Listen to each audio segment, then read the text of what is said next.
kaya uuwi si ate? Namimiss ko na siya. Malapit na ang Pasko. Wala akong kasama. Matawagan nga. Saan kayo yung cellphone ko? Ay, ito pala. Ito pala. Hello? Ate, kailan ka uuwi? Di ba malapit na ang Pasko, ate? Kailan ka uuwi? Oo nga, bunso. Malapit na ang Pasko. Oo, uuwi si ate, pero secret. Kasi secret para surprise. Sige na, bunso. Magtatrabaho pa si ate. Bye, I miss you.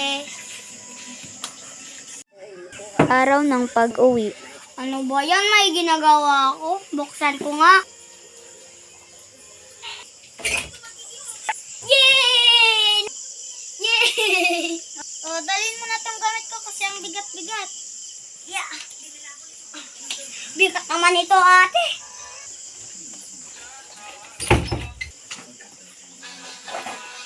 Sabi ko na natin na ate, sana yung regalo ko sa bunso. Nakalimutan kasi na ate, nagmamadali kasi.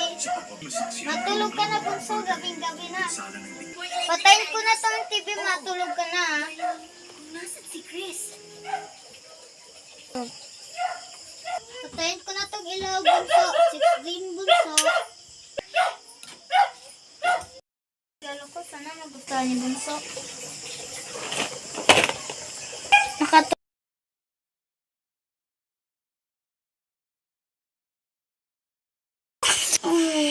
Buksan ko nga yung ilaw.